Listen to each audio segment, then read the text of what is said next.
আমরা যেমন সরকারকে নামিয়েছি তেমনি আপনাকেও নামাতে পারি। ছাত্র সমাজ ছেড়ে কথা বলবে না।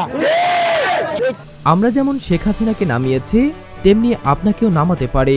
স্বৈরাচার সরকার এবং ডক্টর ইউনূস সরকারের মধ্যে কোনো পার্থক্য নেই।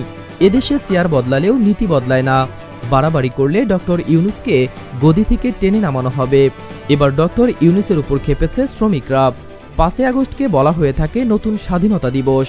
সবাই ভেবেছিল শেখ হাসিনার যখন পতন হয়েছে তখন দেশে আর সাধারণ মানুষের উপর কখনোই গুলি চালানো হবে না, অথচ 1 মাস না যেতেই শুরু পুলিশ এবং সাধারণ মানুষের লড়াই।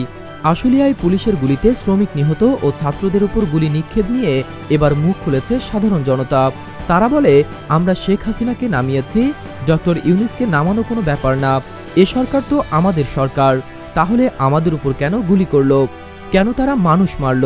তাহলে এই সরকার কি স্বৈরাচার সরকার, নাকি ধীরে ধীরে স্বৈরাচারের পথে হাঁটছে? স্বৈরাচার সরকার আর এই সরকারের পার্থক্য কি? এই পুলিশ তাহলে কি আওয়ামী লীগের পুলিশ ভাই? শেখ হাসিনা সরকার এবং ডক্টর ইউনূস সরকারের মধ্যে কোনো পার্থক্য নেই। ক্ষমতা পেলে সবাই নীতি ভুলে যায়।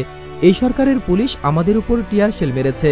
এই পুলিশ বাহিনী কি এখনো শেখ হাসিনা চালায়? ডক্টর ইউনূস যদি বেশি বাড়াবাড়ি করতে চায় তাহলে তাকেও গদি থেকে নামানো হবে। কাউকে ছাড়া হবে না, সবাইকে দেখে নেওয়া হবে। প্রিয় দর্শক, ছাত্রদের উপর গুলি চালানো নিয়ে আপনার মতামত জানিয়ে দিন কমেন্ট করে।